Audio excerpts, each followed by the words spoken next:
같이 한번 읽습니다. 시작. 모세의 한 걸음.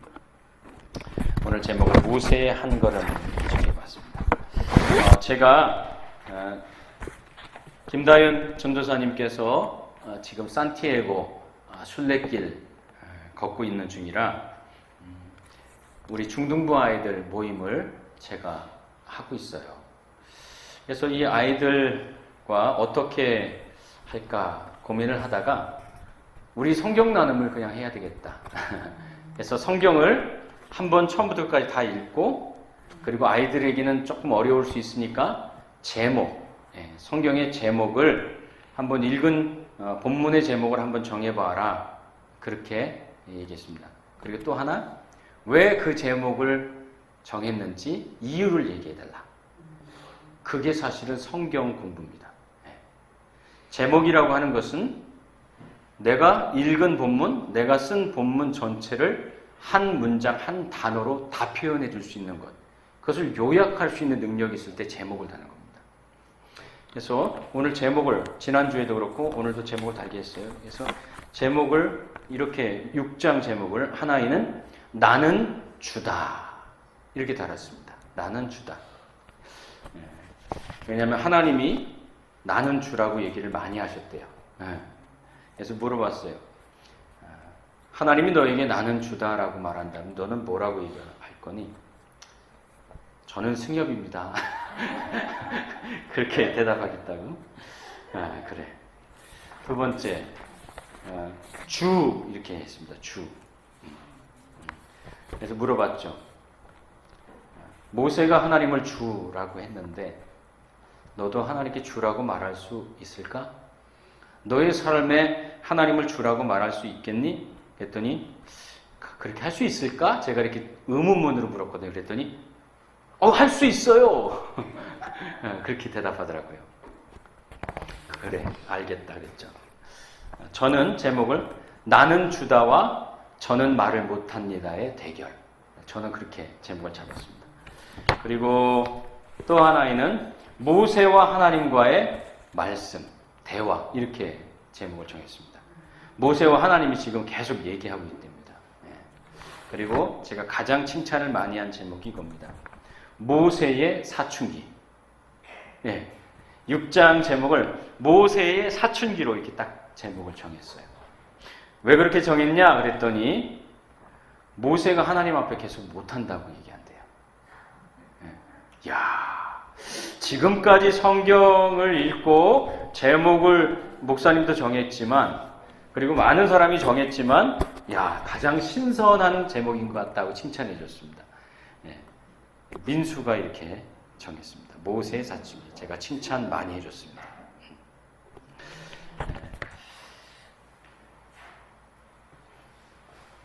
오늘 말씀은 아이들이 본 것처럼 그런 여러 가지의 제목들을 가지고 있어요.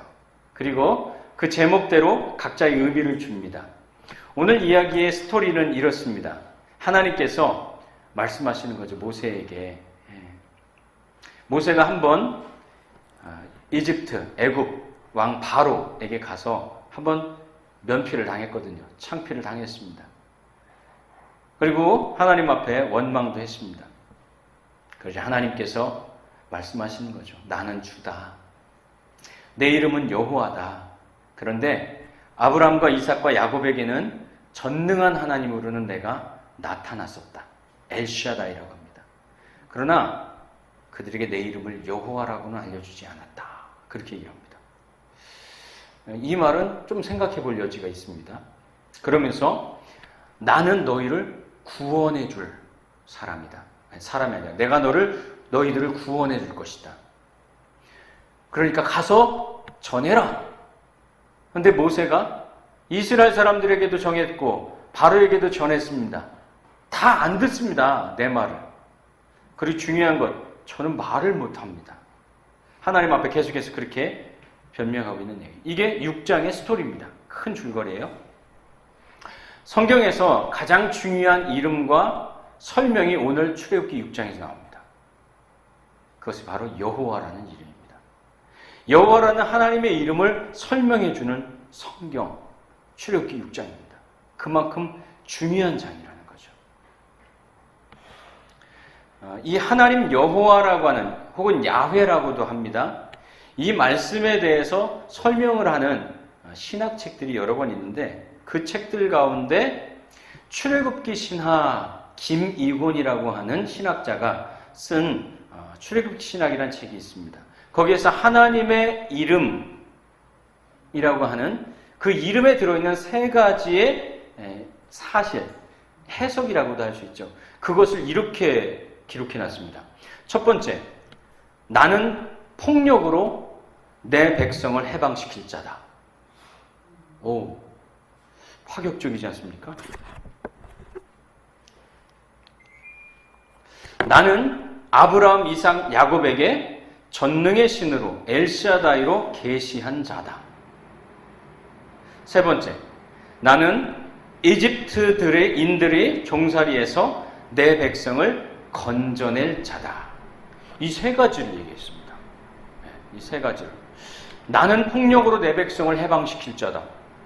나는 전능의 신으로 아브라함과 이삭과 야곱에게 나를 계시했다. 그리고 나는 너희를 이집트에서 건져낼 자다. 이렇게 말씀하셨습니다. 다른 것들은 다 이해가 되는데 여러분 좀 의아한 것이 있지 않습니까? 1번, 그쵸? 나는 폭력으로 내 백성을 해방시킬 자이다. 이야, 이 말은 참 낯섭니다.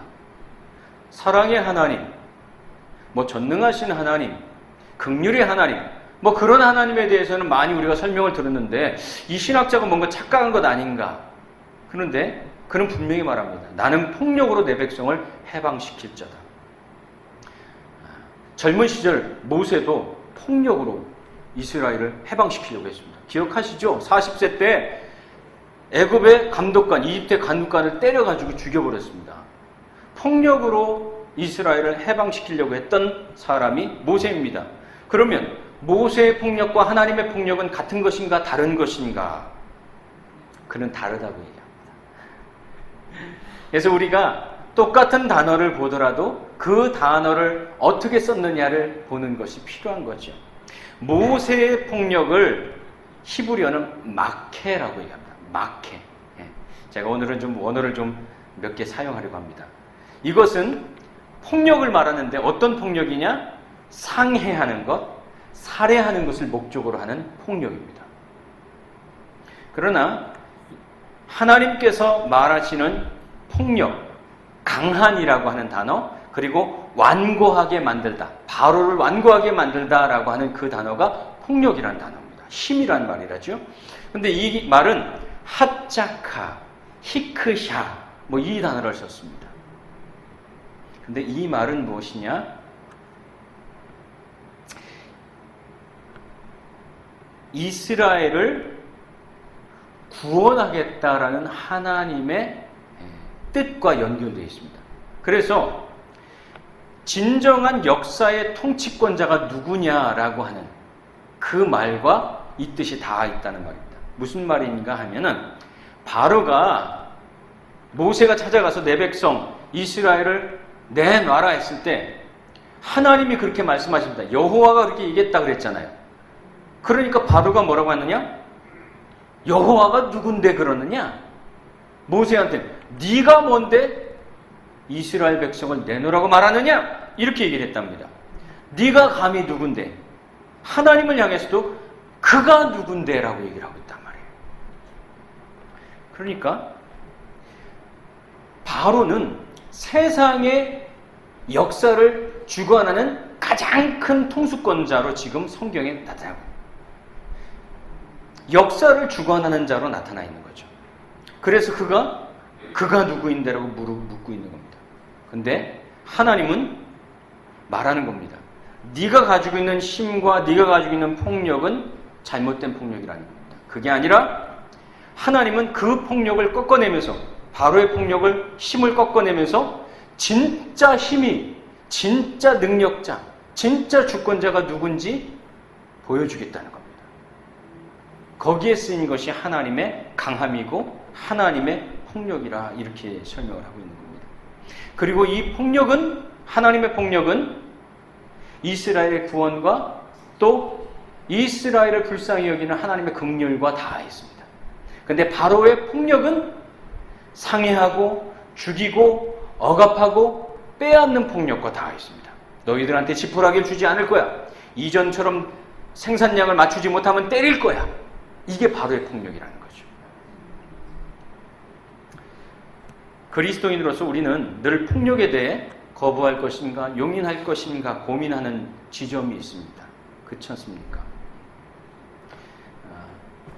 우리가 일제시대 때 나라를 뺏겼을 때 안중근이라는 사람, 윤봉길이라는 사람, 또 안창호, 뭐 여러 사람이 있는데 그 가운데 안창호는 국민들을 민족을 개화시키고 가르치는 힘으로 독립을 성취하게 하려고 했고, 반대로 윤봉길이나 안중근 같은 사람은 폭력을 사용해서 우리나라를 독립시키려고 했던 사람입니다.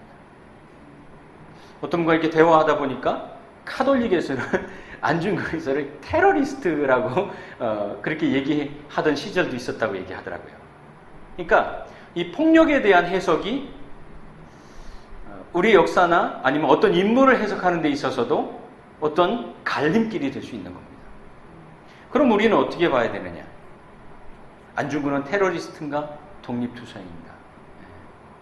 우리는 그를 테러리스트라고 말하지 않죠. 왜냐하면 일제의 침략, 그 거짓된 폭력, 그리고 우리를 착취하는 그러한 착취, 이런 것에서 나라를 독립시키기 위해서 그는 항거했기 때문에 독립투사라고 말하죠.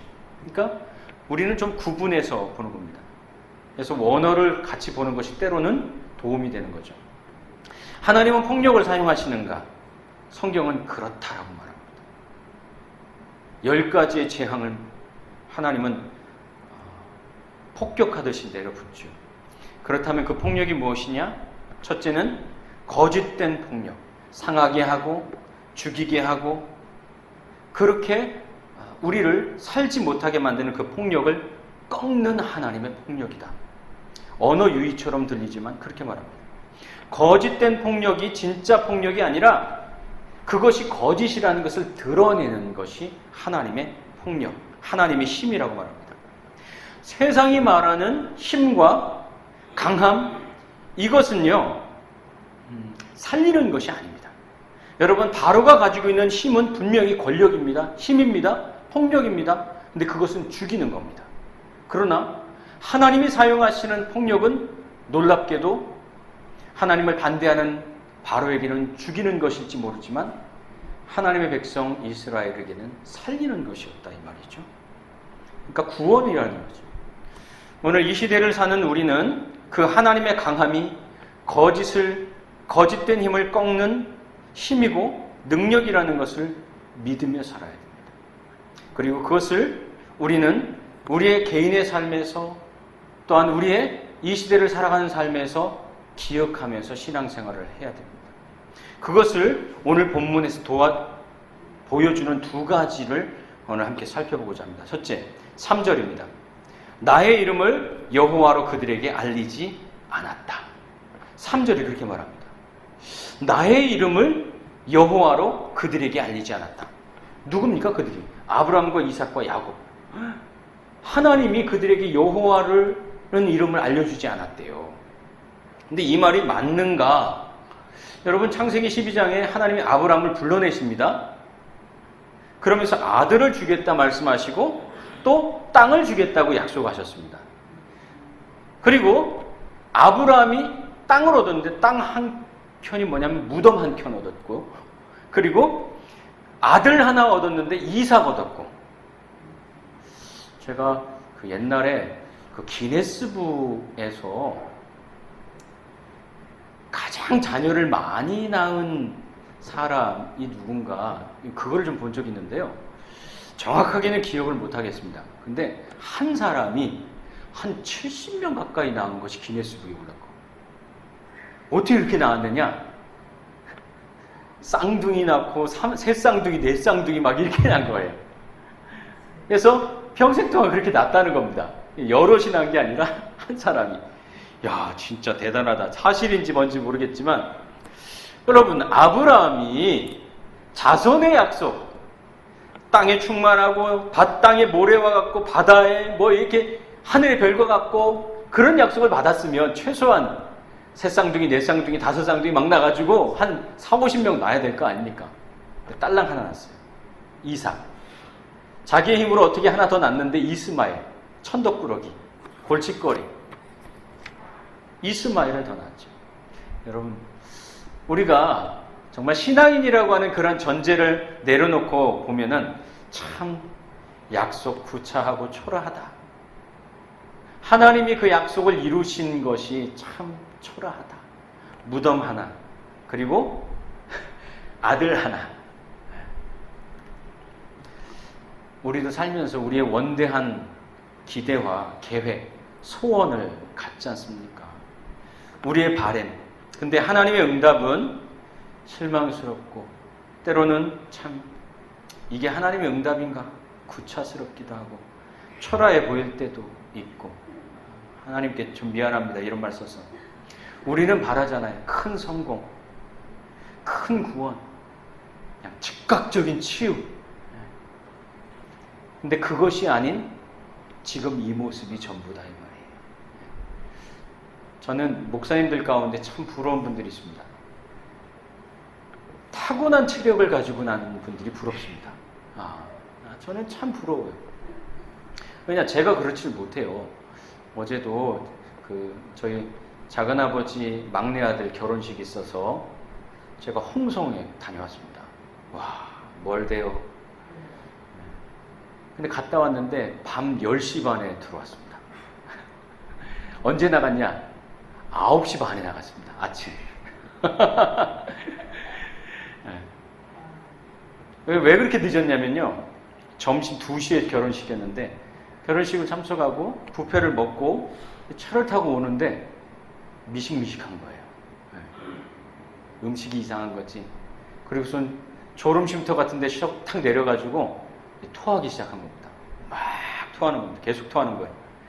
조금 쉬었다가 다시 또 가다가 또 미식거리는 겁니다. 또 들어가서 또 토해요.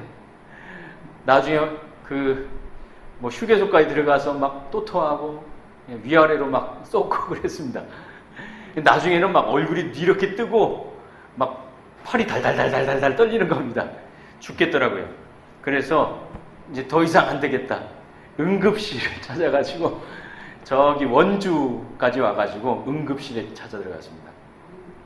거기에 가가지고 주사 맞고 약국을 찾아갔더니 처방전 받은 약이 또 없대요. 그래가지고 약사한테 그냥 약 줘 주시면 안 될까요?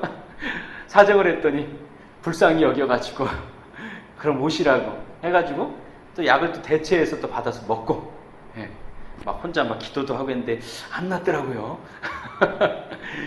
옛날에는 나았었는데.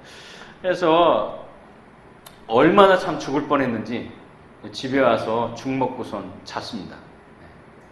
죽 먹고 잤습니다. 그리고 오늘 아침이 되니까요, 몸이 가뿐한 거예요. 여러분, 한참 아프고 난 다음에 몸이 가뿐하게 이렇게 나았을 때 얼마나 기분이 좋은지 모릅니다. 그래서 오늘 제가 기분이 상당히 좋습니다. 몸이 가뿐해가지고 찬양도 크게 따라하고 막 그랬어요.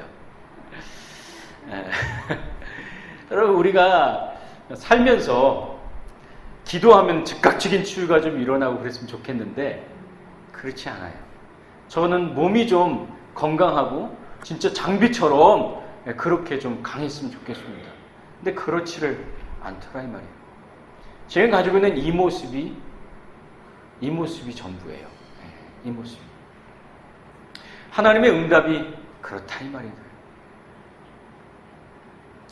더 놀라운 것은 하나님의 아브라함한테 이 아들을 바치랍니다. 이삭을 바치래요. 우리의 어안을 벙벙하게 만드는 겁니다. 앞뒤 사정 모르고 그냥 그 명령만 여러분 알고 있다고 생각해 보세요. 우리 입에서 정말 어떤 말이 튀어나올지 모르는 겁니다. 아들을 바치라고? 그런데 그 사건으로 아브라함은 하나님을 여호와 이레로 알게 됩니다. 그렇죠. 이곳은 여호와 이레다. 왜냐하면 하나님이 이삭 바치지 말아라. 저기 양을 사냥 하나 걸려 있는 거 그거 대신 하나님 앞에 제사하게 하지 않습니까? 하나님이 준비하신다는 뜻이 여호와 이레입니다. 창세기를 통해서 우리에게 알려주신 하나님은 어떤 하나님이냐? 준비하시는 하나님입니다. 여러분 창세기를 보시면서 아브라함을 통하여서 여호와 이레 준비하시는 하나님을 만나고요. 이삭을 통하여서 리브가를 준비하시는 하나님을 만나고요. 야곱을 통하여서 야복강가에 기다리시는 하나님을 만나게 되는 겁니다. 그러니까 창세기는 준비하시는 하나님을 우리에게 가르쳐 주는 거예요. 이미 여호와라는 이름을 알려주셨네요. 출애굽기 6장에는 내가 여호와라는 이름으로 그들에게는 나타나지 않았다, 알려주지 않았다 그랬지 않습니까? 하나님 착각하셨네. 그때 알려주셨는데. 아니요, 그게 아니라 여호와라는 이름의 뜻 중에 한 가지만 알려주셨다는 겁니다. 준비하시는 하나님. 창세기는 아브람과 이삭과 야곱에게는 준비하시는 하나님으로만 그들에게 알려주셨다는 겁니다. 그리고 실제로 하나님은 아브람을 통해 이스라엘을 준비하십니다. 그렇죠? 아브람을 통해서 자손이 나왔으니까. 그리고 아브라함의 삶과 창세기에 드러난 여호와 하나님은 준비하시는 하나님이었습니다. 그런데 오늘 모세와 고통에 신음하는 이스라엘에게 여호와의 이름을 하나님은 더 깊이 알려주십니다. 그것이 오늘 본문이죠. 바로 모세입니다. 모세. 나의 이름을 여호와로는 그들에게 알려주지 않았다라고 분명히 모세에게 얘기했습니다. 아브라함, 이삭, 야곱은 종된 적이 없습니다. 그들은 자유자였습니다. 그래서 종된 채로 살아가는 노예의 삶을 그들은 모릅니다. 그래서 노예의 삶으로 살았던 그들이 만난 하나님도 모릅니다. 종되었던, 노예되었던 이스라엘 백성이 찾아온 하나님을 알 수 없어요. 그리고 7절, 그래서 하나님 말하는 겁니다. 이집트 사람의 강제노동, 무거운 짐 밑에서 내가 너희를 빼내겠다. 이렇게 말씀하십니다. 준비하시는 하나님, 그분은 분명히 준비하시는 하나님이에요. 그런데 그 준비하시는 하나님을 백성들이 잃어버렸어요. 잊어버렸어요. 내 백성이 하나님 없어도 살 수 있다고 생각하기 시작한 그때 그들은 노예가 되어버렸습니다. 시간이 많이 지났습니다. 그리고 그들은 믿게 되었습니다. 거짓 폭력, 거짓된 권력, 세상의 힘을 가지고 있는 바로가 하나님과 같다는 사실로 믿게 되었습니다. 제가 설교는 하지 않았지만 바로와 하나님, 이스라엘 백성들은 누구를 하나님으로 믿었느냐? 사실은 바로를 하나님으로 믿었습니다. 그래서 하나님을 믿고 따라간 것이 아니라 바로 앞에서 우리의 무거운 짐을, 우리의 어려움과 이 고통을 바로에게 해결해달라고 찾아간 겁니다. 하나님께 찾아간 게 아니에요. 이스라엘 백성에게 하나님은 세상의 권력을 쥐고 있는 바로였던 것이죠. 그들이 거짓 하나님, 세상의 힘을 의지하고 있다는 것을 하나님께서 짓눌리고 죽어갈 때 그 거짓 폭력에서 너희들을 끄집어내겠다라고 지금 말씀하신 거예요. 그래서 하나님은 창세기에는 준비하신 하나님, 출애굽기는 그 준비하신 것을 성취하신, 약속한 것을 이루시는 하나님. 그래서 13절에 주님께서는 모세와 아론에게 이스라엘 자손을 이집트 땅에서 인도하여 내라고 명하셨는데 이 사실을 이스라엘 자손에게도 알리고 이집트 왕 바로에게도 알리라고 모세와 아론에게 명하셨다. 그렇게 말합니다. 근데 이 말이 13절이 어디에 나오느냐? 모세가 12절에 아니 내가 이스라엘 자손에게 얘기했어요. 바로에게도 얘기했어요. 얘기했는데 안 듣는다고요, 하나님. 근데 그래도 가라는 거예요. 그래도 가라는 거예요. 해봤는데 안 되는데요. 근데 하나님은요, 네가 해봤든지 안 해봤든지 내가 준비한 것을 이루겠다고 말씀하시는 것 같아요. 그냥 사실을 얘기하라는 거예요. 내가 그렇게 하기로 했다고. 그 말은 무슨 말이냐? 네가 하는 것이 아니라 준비한 내가 한다. 내가 이룬다. 이렇게 말씀하시는 겁니다. 두 번째, 12절과 30절입니다. 나는 입이 둔합니다. 이게 모세가 계속해서 하나님 앞에 하는 얘기입니다. 다 해봤습니다. 이스라엘 백성도 내 말 안 듣습니다. 9절에 그렇게 말하죠. 그들의 마음이 상했습니다. 기가 팍 죽었습니다. 힘든 노역 때문에 무슨 말을 해도 들리질 않습니다. 그런데 바로가 듣겠습니까? 그리고 안 되는 가장 큰 이유는 저에게 있습니다. 하나님, 다른 거는 뭐 그렇다 치더라도 하나님 이 일이 안 되는 가장 큰 이유는 바로 저에게 있습니다. 저 말을 못해요, 하나님. 이렇게 말한 겁니다. 그들을 감동시키고 설득할 능력이 저한테 없어요. 근데요, 하나님은 모세가 계속해서 말하고 있는 그 이유에 대해서 별로 신경을 안 쓰시는 것 같아요. 계속 똑같은 이유를 대고 있는데 하나님은 13절, 아니 그냥 가서 얘기해. 막무가내셔요. 우리의 약점과 안 되는 이유가 하나님께는 걸림이 되지 않는다고 말씀하시는 것 같아요. 저는 돈이 없어요. 저는 건강하지 않아요. 저는 자식이 없어요. 저는 실업자예요. 저는 비정규직이에요. 근데 하나님은 그런데 그게 뭐라고 계속 말씀하시는 거예요. 하나님은 출애굽기 전체를 보면서 모세의 약점을 고쳐서 쓰지 않으셨어요. 그냥 그 자리로 보내셨어요. 약점이 있는데 그거 고쳐서 전능하게 만들어 쓰신 게 아니라 그냥 그 자리로 보내셨고 그냥 그 말을 하게 하셨고 그게 전부예요. 그 말은 모세가 한 게 아니라 하나님이 하셨다. 내가 하겠다 그 말이죠. 우리는 그것을 잊어요. 오늘 우리의 의무는 왜 나에게 능력을 주지 않고 왜 나에게 돈을 주지 않고 왜 나에게 조금 더 많은 지식을 주지 않고 조금 더 많은 부모의 특혜를 물려주지 않고 나는 입이 둔합니다. 바로 그 말이죠. 나는 입이 둔합니다. 하나님은 대답해요. No problem. 문제 없어. 그냥 그 자리에 있어. 그 말을 해. 그냥 믿음을 가져. 그러면 내가 일할 거야. 이게 출애굽기에서 계속해서 말하는 하나님의 대답이에요. 그러면 그 자리가 어딜까요? 도대체 하나님이 있으라고 하는 그 자리가 어딘가요? 내가 있는 자리. 하나님이 계신 그 자리. 그 자리에 너도 있어. 그러면 돼.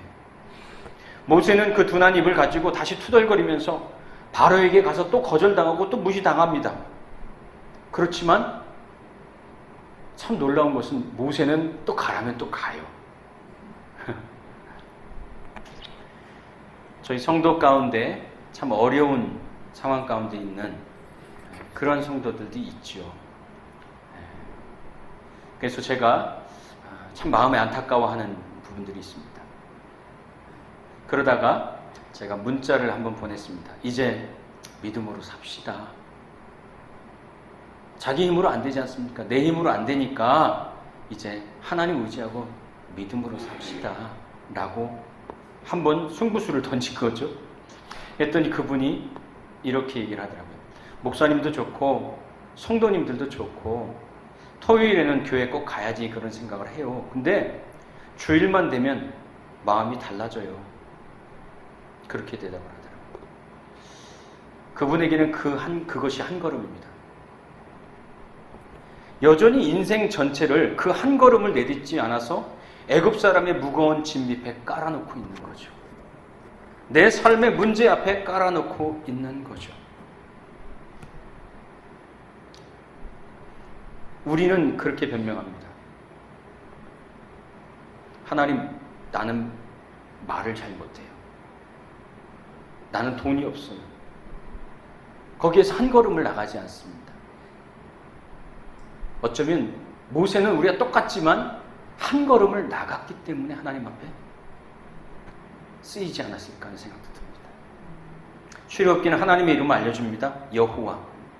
거짓, 폭력, 바로의 힘을 꺾어내신 우리가 믿고 있는 이스라엘 백성만 바로를 하나님으로 믿나요? 천만에요. 여러분과 저도 바로를 하나님으로 믿어요. 우리도 돈을 하나님으로 믿고요. 건강을 하나님으로 믿고요. 힘들 때는 어떤 능력 있는 나의 문제를 해결해 주는 그 사람을 하나님으로 믿어요. 그 힘을 의지하고 싶어 해요.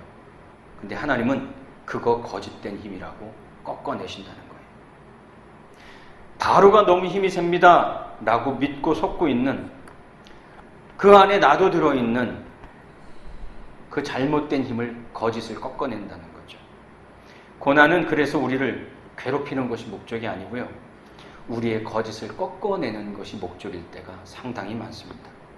하나님의 힘은, 하나님의 폭력은 모든 거짓을 꺾어내는 것이죠. 오늘 우리는 기꺼이 꺾어지길 바랍니다. 오늘 우리는 이 세상을 살아가면서 하나님의 뜻이 이루어지기를 믿고 내게 생명과 시간을 주신 동안, 그것은 기회를 주신 겁니다. 이 고난의 행군을, 어떻게 보면 이 삶을 모세와 같이 한 걸음 한 걸음 순종하며 가야 되는 겁니다. 오늘 결론입니다. 아브라함과 이삭과 야곱의 하나님, 준비하시는 하나님 앞에 머물러 있습니다. 근데 우린 여전히 출애굽기를 하면서도 창세기에 혹시 머물러 있지는 않습니까? 준비하시는 하나님, 그 하나님을 아는 것도 중요합니다. 그러나 두 번째, 그 하나님을 알아가야죠. 나는 입이 둔합니다를 꺾고, 나는 못합니다를 꺾고, 나를 못 움직이게 하는 거짓을 꺾고 한 걸음을 더 나가는 것. 그 한 걸음이 여전히 인생 전체를 애굽 사람의 무거운 짐 밑에 깔아놓게 하느냐? 아니면 그 밑에서 빼내시는 하나님의 능력을 경험하는 삶이 되느냐? 모세는 투덜거리고 있습니다. 그러나 걷고 있습니다. 그것을 같이 봐야 합니다. 우리도 그래야 합니다. 창세기의 하나님에서 출애굽기의 하나님으로 모세처럼 가는 저와 여러분 되시기를 바랍니다. 기도하겠습니다.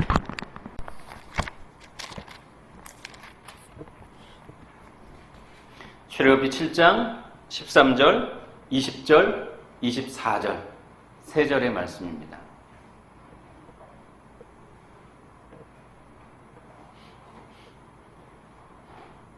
우리 고딩 친구들도 그때 같이 갈 수 있으면 좋아요. 자, 7장 13, 20, 24절 우리 앞에 있는 화면 보시고 한번 천천히 읽어보도록 하겠습니다. 14절, 13절부터 같이 읽습니다. 그러나 주님께서 말씀하신 대로 바로가 고집을 부리고 그들의 말을 듣지 않았다. 20절입니다. 모세와 아론은 주님께서 명하신 대로 하였다. 모세가 바로와 그의 신하들 앞에서 지팡이를 들어 강물을 치니 강의 모든 물이 피로 변하였다. 24절입니다. 이렇게 하여서 강물을 마실 수 없게 되니 모든 이집트 사람은 마실 물을 찾아서 강 주변에 우물을 팠다. 아멘. 오늘 말씀의 제목 같이 한번 읽어보도록 합니다. 같이 읽습니다. 바로를 닮은 사람들. 바로를 닮은 사람들. 그렇게 썩 유쾌한 제목은 아닙니다.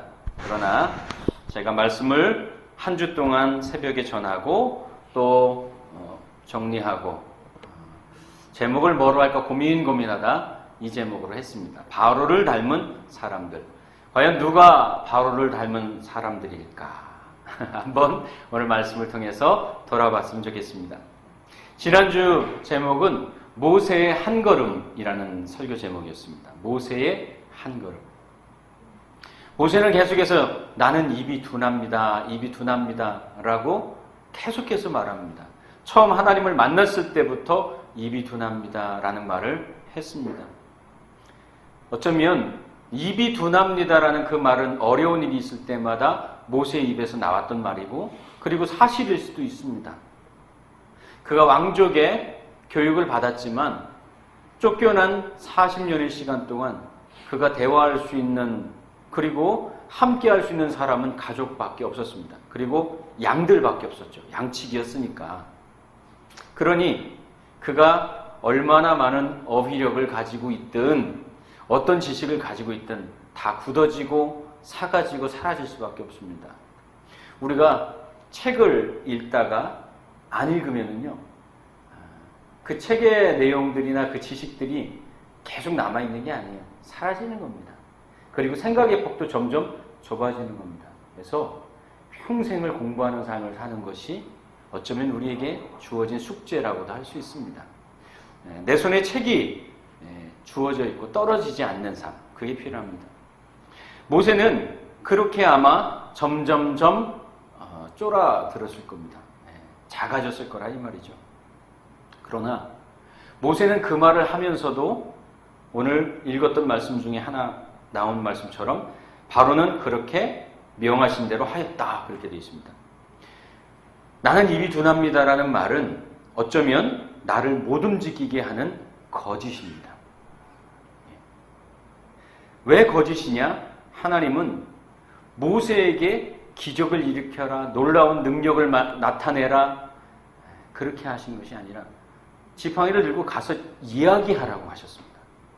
그냥 전하라 하셨습니다. 그 말은 그 다음은 내가 하겠다는 뜻이지요. 모세는 나를 못 움직이게 하는 입이 둔합니다라는 그 핑계를 꺾고 그래도 일으켜서 한 걸음을 내딛고 있는 겁니다. 한 걸음 더 나아가서 또 가서 얘기했고 또 가서 얘기하는 거죠. 여러분, 우리의 역사와 이 시대 그리고 신앙도 어느 때는 암담할 정도로 어둡기도 합니다. 그렇죠. 내 개인의 삶도 때로는 어두울 때가 있고 또 나라의 모습도 암담할 때가 있고 역사가 또 어두울 때도 있습니다. 그러나 그 모든 어둠, 그것 때문에 안 된다라고 하는, 나는 입이 둔하다라는 누군가에게 있는, 우리 모두에게 있는 그러한 핑계가 거짓된 상황이 우리를 쓸어가는 것이 아니라 우리가 하나님 앞에서 다시 한번 할 수 있는 믿음의 삶이 펼쳐지길 바랍니다. 그래서 우리는 신앙생활을 하는 것이고 하나님 앞에 소망하는 겁니다. 그 여정을, 우리 출애굽기 여정을 통해서 우리 작은 공동체가 그 암담함을 밝히는 작은 불꽃이 되기를 바랍니다. 오늘 7장의 이야기는 이렇습니다. 모세가 하나님을 처음 만났을 때 지팡이의 기적을 경험했죠. 던졌더니 뱀이 되는 기적을 경험했지 않습니까? 바로 앞에 가서 그 기적을 행했습니다. 했더니 지팡이가 정말로 뱀이 되었다, 그렇게 말합니다. 참 희한한 기적이죠. 제가 여기서 뭔가를 탁 던졌는데 그게 새가 되어서 날아간다. 희한하지 않습니까? 뱀이 됐습니다. 근데 참 놀라운 것은 바로가 자기 나라에 있는 요술사들, 마술사를 불러서 니들도 저거 할 수 있느냐 그랬더니 그들도 그렇게 한 겁니다. 근데 저는 그렇게 생각합니다. 하나님을 통하여서 모세가 행했던 그 기적과 이 바로의 마술사들이 행했던 기적은 아마 근본적으로 달랐을 거라고 저는 생각합니다. 왜냐하면 아무리 능력 있는 사람이라 할지라도 혹은 악한 영이라 할지라도 창조는 안 합니다. 못 합니다. 안 하는 게 아니라. 창조는 오직 하나님만 하십니다. 그들은 속이는 거지요. 요즘 TV에 나오는 마술사들도요, 풍선을 빵 터뜨리면 거기서 비둘기 확 나옵니다. 구분해낼 수가 없어요. 그거 어디다 숨겨놓는 건지 모르겠어요. 때로는요, 비행기에다 이렇게 커튼을 쳐놓고선 확 걷어내잖아요. 그럼 비행기가 없어져요. 더 놀라운 것은요, 건물을 이렇게 딱 가려놓고선 그 가려놓은 것을 딱 없애는 순간 아니 멀쩡하게 길거리에 있었던 건물이 없어져요. 야, 이건 믿을 수가 없는 일이에요. 그래서 한때는요, 뭐 카파필드인가, 뭐 데이비드 카파필드, 또 뭐 유리굴라 뭐 이런 사람들이 나와서 어떤 목사님들은요, 저 그리스도다. 그랬던 적도 있습니다. 세상에 만리장성에다가요, 이렇게 뭘 이렇게 통로처럼 이렇게 딱 커튼을 쳐놓고요, 세상에 벽을 이렇게 통과해서 반대쪽으로 이렇게 나와요. 세상에 얼마나 놀라운 마술입니까? 근데 그것이 사실이냐? 아니요. 사기예요. 미안합니다. 사기라고 얘기해서 속임수, 쉽게 얘기하면 과학이기도 하고 속임수기도 하고 그런 거죠. 어떻게 했는지는 그들만이 알죠.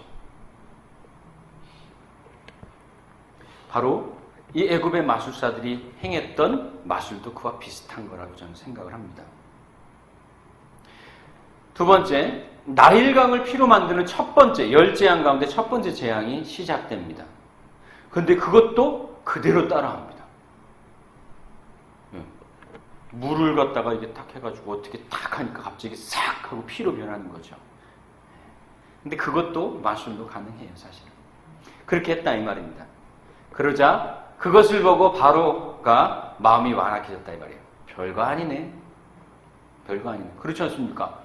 하나님의 사람 모세가 와서 했던 일을 그들의 마술사도 그대로 하고 있으니 뭐 별거 아니네. 이렇게 생각할 수 있겠죠.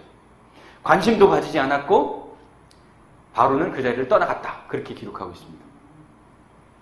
그리고 이집트 사람들은 피가 되었으니까, 나일강이 다 피가 되어버렸으니까 물을 찾기 위해서 나일강 주변에 우물을 파서 생수를 얻으려고 노력했다. 뭐 그런 얘기입니다. 저는 이 말씀을 통해서 세 가지를 우리가 함께 보았으면 좋겠습니다. 첫 번째는 바로의 완악함은 무엇인가? 두 번째, 10가지 재앙은 왜 있었는가? 세 번째, 우물을 찾는 사람들. 이 세 가지를 한번 같이 살펴보고자 합니다. 먼저 13절 제가 읽어보겠습니다. 그러나 주님께서 말씀하신 대로 바로가 고집을 부리고 그들의 말을 듣지 않았다. 그렇게 말합니다. 즉 바로가 완악했다. 개역개정은 그렇게 말하고 있습니다. 첫 번째, 피가 되는 재앙을 바로의 마술사들도 따라했습니다. 두 번째, 개구리가 올라오는 마술이 있었습니다. 근데 그것도 바로의 마술사들이 따라했습니다. 이야, 개구리가 어떻게 명령한다고 따라오나? 그런데요, 그거 아세요? 그 벼룩 가지고선 마술하는 사람들이 있어요. 그 벼룩을 가지고요, 어떻게 훈련시키는지 그네 타는 거 만들고요, 턱 띄어가지고 뭐 뛰어넘는 거 하게 하고, 그거 가지고 공연하는 사람들이 있어요. 이야. 그리고 또 하나요, 우리나라에 박태선이라는 사람이 있었습니다. 결국엔 이단이 되긴 했어요. 근데 그 사람의 일화 가운데 놀라운 여러 가지 일화가 있는데 기적의 사람이었습니다, 한마디로.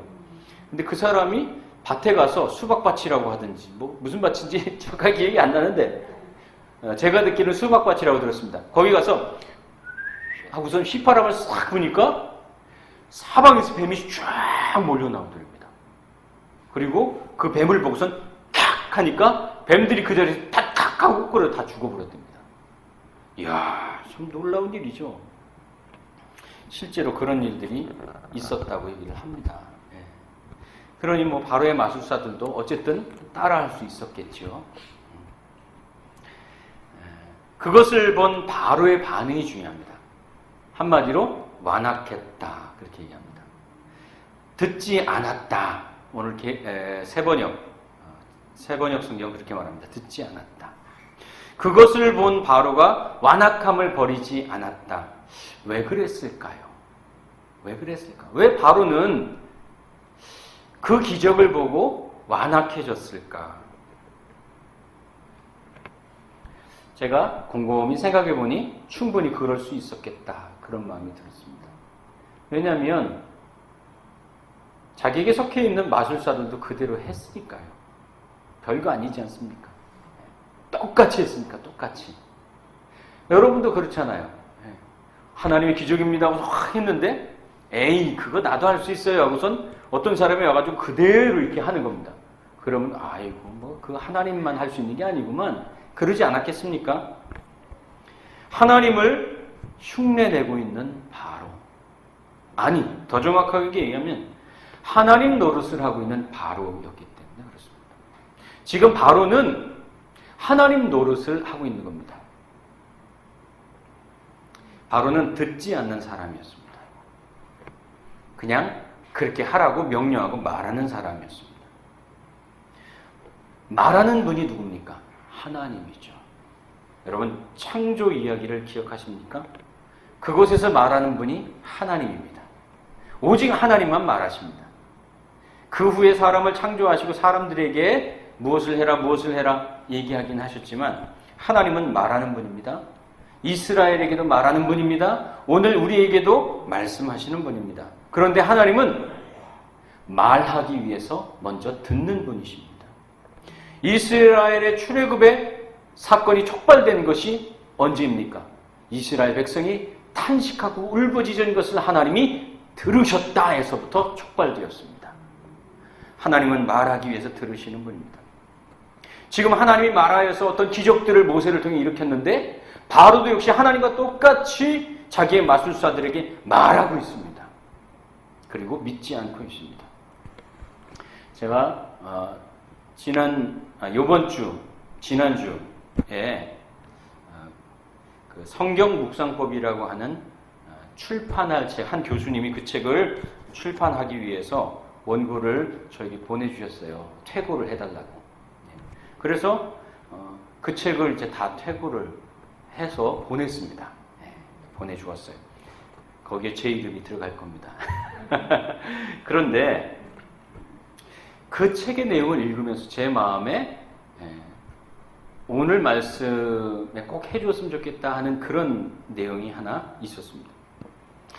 성경 묵상법이에요, 제목이. 여러분들도 한번 읽어보면 참 좋겠다. 제가 성경을 묵상하는 이유가 그 책에 고스란히 다 담겨 있습니다. 성경 묵상의 출발은 질문에서 시작을 한다고 합니다. 질문이 없으면 성경을 묵상할 수가 없죠. 그렇죠? 근데 이 질문은 두 가지의 종류로 나타난다고 합니다. 그러니까 두 가지로 접근이 된다는 거죠. 첫 번째는 그 말씀이 맞냐 틀리냐. 그리고 또 하나는 왜 그렇게 말씀하셨을까? 이 두 가지의 입장이라는 겁니다. 그런데 이것은 굉장히 다르다고 합니다. 하나는 의심이 끌고 가는 것이고 다른 하나는 그 말씀이 끌고 가는 겁니다. 즉 맞냐 틀리냐 그것은 의심, 단순한 의심입니다. 그러나 하나님이 이렇게 말씀하시는데 왜 그렇게 말씀하셨을까라는 질문은 그 말씀이 여전히 끌고 가고 있는 거예요. 그래서 이 둘의 차이는 뒤로 갈수록 커집니다. 의심은 맞냐 틀리냐라는 의심은 결국 불신 앞으로 끌고 가지만 말씀에 대한 질문은 믿음 앞으로 데려가는 겁니다. 성경을 대하는 우리의 태도도 똑같은 질문이지만 그 질문이 맞냐 틀리냐라는 의심이 아니라 왜 그렇게 말씀하셨을까 이어야 한다는 얘기입니다. 왜냐? 그것이 하나님 앞에서는 우리의 마땅한 태도이고 성경 앞에 답을 구하는 우리의 자세이기 때문에 그렇다는 겁니다. 바로의 완악함은 무엇입니까? 맞냐 틀리냐였습니다. 듣지 않음이었다 이 말이죠. 두 번째, 10가지 재앙은 왜 필요했을까?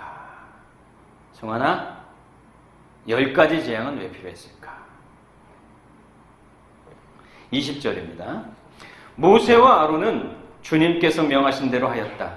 모세가 바로와 그의 신하들 앞에서 지팡이를 들어 강물을 치니 강의 모든 물이 피로 변하였다. 이렇게 되었습니다. 제가 이 나눔을 하면서 한 분이 그런 말을 하는 걸 들은 적이 있어요. 우리 다 같이 웃었습니다. 나 같으면 한 방에 끝냈을 텐데 하나님 뭐하러 그렇게 10가지나 재앙을 주고 그랬는지 이해가 가지 않는다 그러셨어요. 그래서 우리 다 웃었습니다. 유쾌하게 웃었습니다. 그렇지 않습니까? 정말로 하나님이 그런 능력이 없는 것도 아니고 그럴 수 있는 분이지 않습니까? 근데 왜 10가지의 재앙을 하나 보내고 또 보내고 또 보내고 또 보내고 왜 그러느냐 이 말입니다. 저도 그게 처음에 이해가 안 갔어요. 하나님 참 이상한 분이다 그런 생각이 들었습니다. 그런데요, 첫 번째는요, 애굽에는 수많은 신들이 있었습니다. 그런데 그 신들이 모두 이 10재앙과 연결되어 있습니다. 예를 들면 이렇습니다. 첫 번째, 나일강을 피로 바꾸셨지 않습니까? 나일강은 애굽인들에게, 이집트인들에게 젖줄입니다. 나일강 삼각주라고 하죠. 삼각주는 비옥한 땅입니다. 그래서 그곳에서 그들이 풍족하게 먹고 살 수 있는 그러한 생산, 수확할 수 있는 그러한 땅입니다. 그러니까 생명의 대지인 거죠. 그것을 만드는 것이 나일강입니다.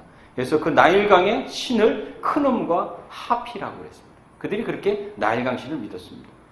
근데 그 나일강 크놈과 하피를 꺾어버린 재앙이 첫 번째 나일강을 피로 만든 겁니다. 두 번째, 개구리가 올라왔습니다.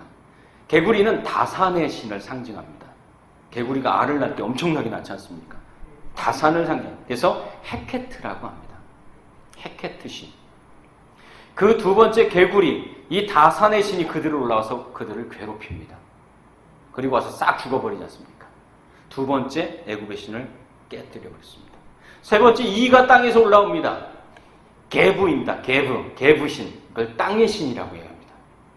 땅을 쳤더니 이가 확 올라왔다. 그들에게 생명의 근원이 되었던 땅에서 이가 올라왔습니다.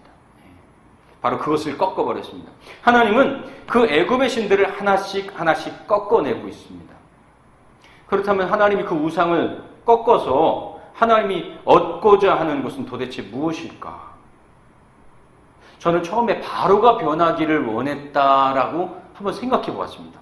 하나님이 이렇게 계속 재앙을 주면서 바로의 마음이 탁 꺾어지고 그 마음이 설득이 돼서 도저히 안 되겠다. 이스라엘 백성들을 이제 내보내고 나도 이제 하나님 믿어야 되겠다.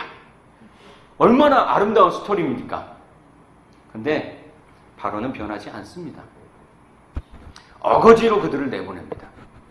10번째 재앙을 끝으로 그들을 내보내죠. 변한 것 같습니다. 아니요. 홍해까지 다시 따라와서 결국은 거기서 죽습니다. 애굽의 역사를 보면 갑자기 그 시대에 왕이 바뀌어버린 그 역사가 나옵니다. 그때 죽은 거죠. 마지막 홍해에서 죽을 때까지 완악했던 겁니다. 저는 그러면서 바로는 변하지 않는데 왜 10가지의 재앙을 보낸 것일까? 다시 한번 곰곰이 생각해 봤습니다. 바로는 변하지 않습니다. 바로는 변하지 않습니다. 그러나 하나님이 변하길 원했던 것은 이스라엘이 변하길 원했던 겁니다. 430년을 애굽에서 살면서 노예로 뼛속까지 스며든 애굽의 사상을 뽑아내는 것이 하나님의 목적입니다. 그들에게 애굽 왕 바로는 신이었고 그들에게 애굽의 신들도 그들의 마음 가운데 남아있는 신의 모습이었습니다. 430년을 살았습니다. 애굽에서. 그들의 마음속에 스며들어 있는 모든 잘못된 사상과 생각들을 뽑아내는 거죠. 우리도 이스라엘과 비슷한 역사를 많이 살았습니다. 이스라엘의 역사는 수많은 외침을 받았고 두 번째 나라를 빼앗겼고 그렇죠? 그리고 단일 민족을 굉장히 중요시했던 것이 있고 또 분단된 역사를 가지고 있습니다. 남유다 북이스라엘 그렇죠? 그러니까 우리와 굉장히 많이 비슷해서 통일한국을 이야기할 때 이스라엘의 역사 이야기를 많이 얘기를 합니다. 실제로. 그런데 역시 우리도 나라를 뺏긴 적이 있습니다. 일제에 뺏겼죠. 일제 식민 시절이 우리에게 참 불행한 시절이었습니다. 그러나 더 불행한 것은 그 시절이 끝났음에도 불구하고 여전히 청산되지 못한 역사를 살고 있다는 것이 불행한 겁니다. 여러분, 바로는 변하지 않았습니다. 그러나 하나님이 변하기를 원했던 것은 바로 이스라엘, 그들이 변하기를 원했던 것입니다. 오늘 우리가 이 시대를 살아가면서 무엇을 바라야 되느냐?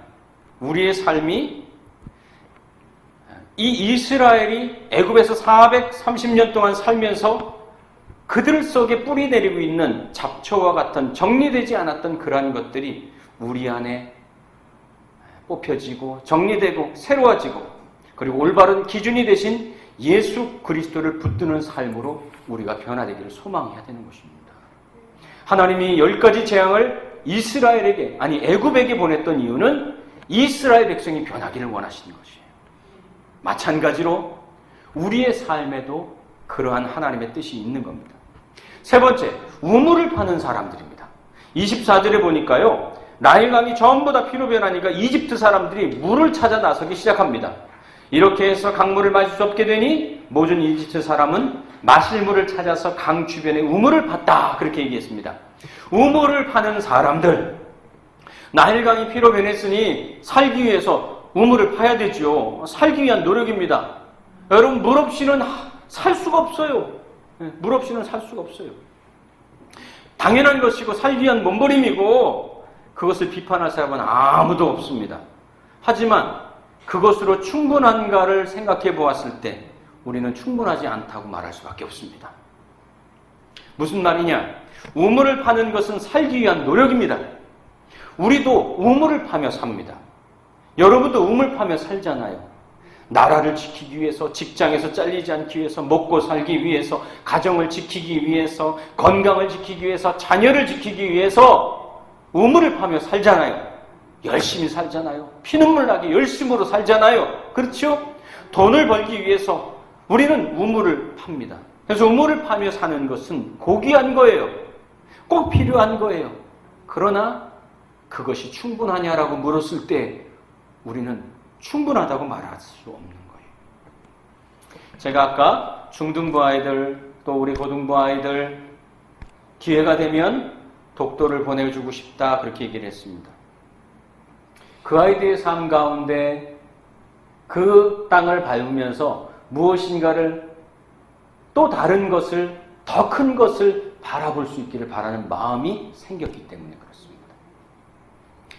저는 우리 자녀들에게, 저희 자녀들에게 성경을 좀 읽게 하고 또 신앙으로 살아갈 수 있도록 하고 싶은 마음이 늘 있습니다. 그래서 아이들에게 작년, 재작년에는 방학 때 성경 읽기를 시켜서 신약 성경을 한번 다 통독하게 하고, 제가 같이 해서 읽고 아이들끼리 우리 준영이가 대장하게 해가지고 동생들과 함께 읽게 해서 신약 성경을 다 읽었어요. 그렇게 하면서 성경을 배우고 삶에 어려운 일이 있을 때마다 그 성경을 기억하며 살게 하고 그렇게 자라기를 저는 바랍니다. 더 깊고 넓은 생각을 성경에서 배울 수 있기를 바라면서 노력을 합니다. 그런데 그 소망이 가끔은 핸드폰 게임에 그 아이들의 미래를 빼앗기는 것 같은 그런 안타까움을 저는 많이 느끼고 있어요. 두렵습니다, 심지어는. 요즘 아이들은 핸드폰 10시간 하는 것은 장난도 아닙니다. 제재하면은 부릅뜨고 노려봅니다. 서운하다고. 참 안타깝습니다. 그래서 한때는 심각하게 그런 생각도 했습니다. 목회를 그만두고 그냥 한 신앙의 가정으로 서로를 위한 시간을 많이 가지며 사는 것이 나은 것이 아닐까라는 생각을 해보기도 했습니다. 그러나 저에게는 꿈이 하나 있어요. 뭐냐? 이 교회를 통하여서 다음 세대들, 자라나는 아이들, 그리고 여러분들이 책을 읽으며 독서학기를 하고 그리고 글쓰기를 하면서 자기의 생각을 나누면서 성경에 대해서 질문도 하고 자유롭게 답하며 신앙이 더욱더 자라가는 교회를 보고 싶은 미련이 저에게 있어요. 그렇게 한번 가고 싶어요. 성경을 자유롭게 함께 나누면 어느 정도 조금 흉내를 내고 있는 것 같습니다. 저는 우물을 파며 사는 삶을 응원합니다. 그러나 그것이 충분하지 않다는 것도 여러분 기억했으면 좋겠습니다. 그들은 우물을 파며 살 길을 찾았습니다. 그러나 한 가지 더 찾았어야 했습니다. 이런 일이 일어나고 있는 중심에 서 계신 하나님을 같이 찾았어야 돼요. 그들은 우물을 파고 있었습니다. 그런데 왜 우리가 우물을 파야 하는지, 왜 이런 일이 일어나는지에 대한 그 중심에 서 있는 하나님을 찾는 것은 없었습니다. 두 번째, 그리고 이스라엘을 착취하고 억울하게 살게 했던, 당연하게 생각했던 그 삶을 그들은 반성해야 했습니다. 우리가 잘못해서 이런 일이 일어났구나. 그러나 그들은 여전히 우물만 찾고 있었습니다. 그래서 그들이 충분하지 않다고 말하는 겁니다. 결론입니다. 첫 번째, 바로의 완악함은 하나님의 말씀을 듣지 않은 것입니다. 그리고 하나님의 말씀을 맞다 틀리다로 본 것입니다.